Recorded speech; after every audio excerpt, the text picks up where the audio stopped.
that we have very much welcomed the news today that we've had another record day on the vaccination program.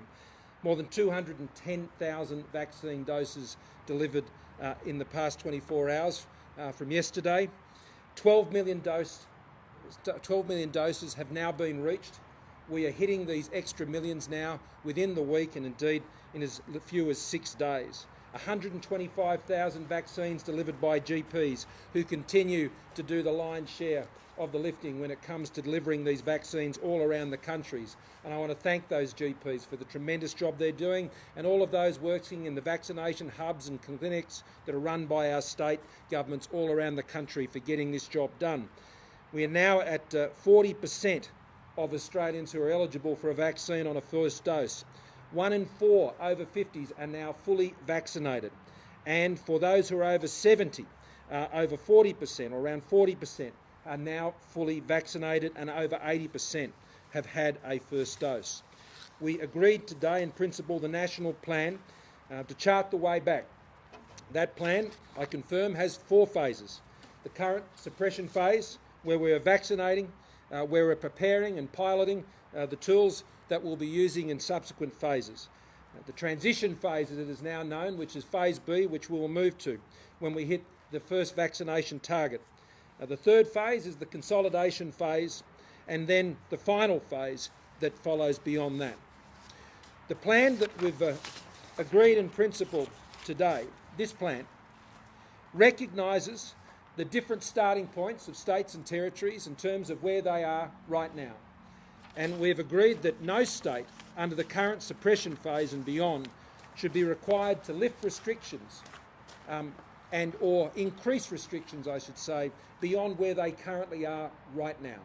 All states have their settings in place to deal with the circumstances they are currently facing, be they the lockdown restrictions that we're going through currently in Sydney and New South Wales, the easing out of lockdown in Victoria and South Australia, or indeed the less restrictive settings that are in place in Queensland and Western Australia and so on. So under this plan, no state or territory is required to increase the restrictions beyond where they are right now.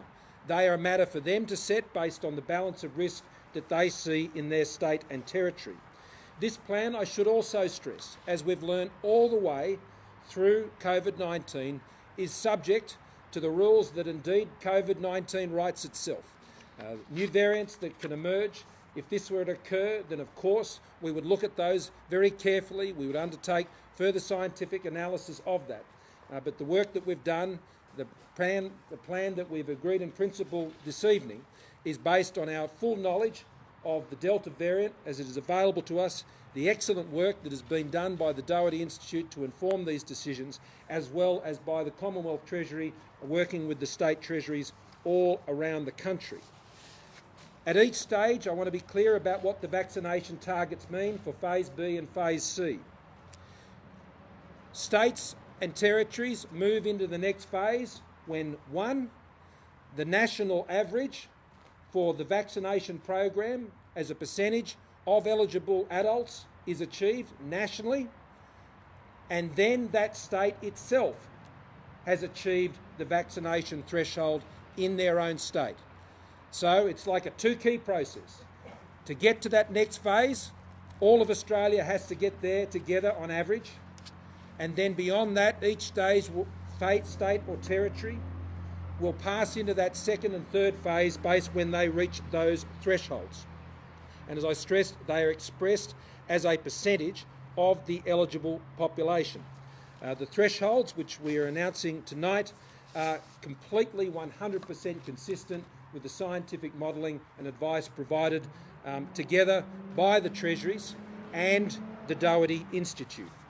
Phase B will be achieved, and I'll go through each of these phases in some detail to assist you, but we will get to the next phase when Australia reaches 70% of the eligible population who are double dose vaccinated.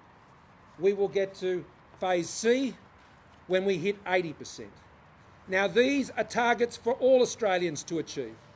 States, territories working together, communities working together, individuals, GPs, pharmacists. Australia will get this done by working together. The targets are there for us all to achieve and for us all to work towards. Let me tell you what the targets entail. And I might need that light, given the lateness of the hour. In the first phase, the suppression phase, it's important to note that early and stringent and short lockdowns will be necessary to deal with outbreaks in this Delta strain. That is a clear learning of the events of recent weeks and months in terms of the activity of the Delta strain and the work we have looked at around the world to inform that decision.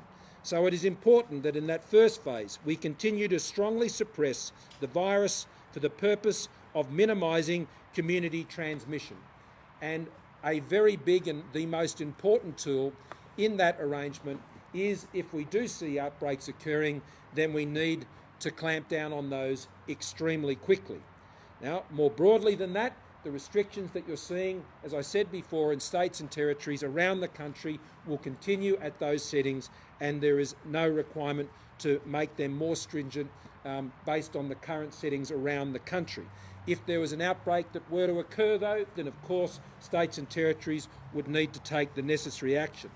Phase B, which is achieved by the whole country reaching 70% and then each state and territory reaching 70%, is to seek to minimise serious illness, hospitalisation and fatality as a result of COVID-19 with low-level restrictions.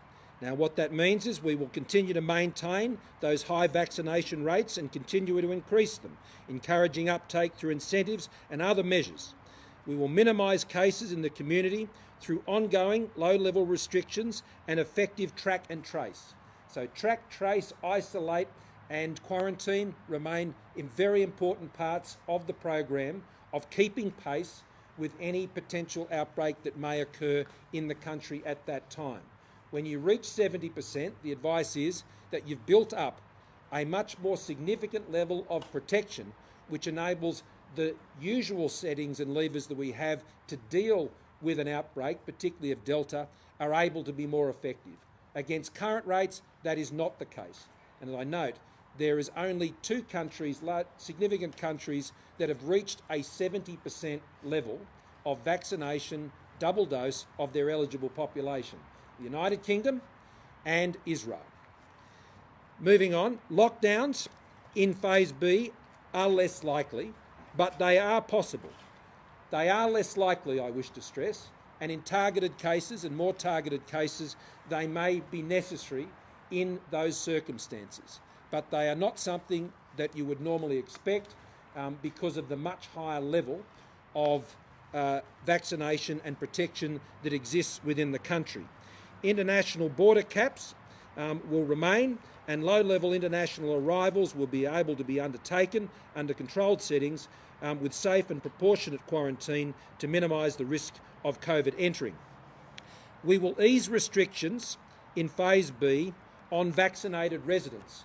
The details of that are still to be worked through. They're still to be determined. So those matters have not been settled, and we've established a small working group involving the Northern Territory, Victoria and Tasmania, and they will lead the work on that process with their officials and those premiers, bringing back to the National Cabinet a set of recommendations as to what the options will be for those different arrangements for vaccinated residents in Phase B. So if you get vaccinated, there will be special rules that apply to you. Why? Because if you're vaccinated, you present less of a public health risk. You are less likely to get the virus, you are less likely to transmit it, you are less likely to get a serious illness and be hospitalised, and you are less likely to die. And so that principle of easing restrictions on vaccinated residents, details of which are still to be worked through, is an important one that has been agreed in principle tonight. We will restore inbound passenger caps at previous levels for unvaccinated returning travellers and larger caps for vaccinated returning travellers coming to Australia once we hit Phase B. So that's Australians returning. We will allow capped entry of student and economic visa holders subject to quarantine arrangements and availability, and will introduce new reduced quarantine arrangements for vaccinated residents And as I noted last week, South Australia is already in the process of setting up their trial on home quarantine arrangements. When we reach 80%, that is, first again, nationally an average of 80%, and the state or territory has reached 80%, we will move into phase C. And that is to seek to minimise the consolidation phase. And so getting to that level is very important so we can see a big change building on the changes that we'd achieve in phase B. In that phase also, we will continue to bolster the vaccine program. We will exempt vaccinated residents from all domestic restrictions. We will abolish caps on returning vaccinated Australians. We will also increase the capped entry of student, economic and humanitarian visa holders. We will lift all restrictions on outbound travel for vaccinated Australians, and we'll extend the travel bubble for unrestricted travel to new candidate countries. And as you know, we're already working with Singapore to that end, as well as Pacific countries, but there may be others that present in the course of moving towards that phase.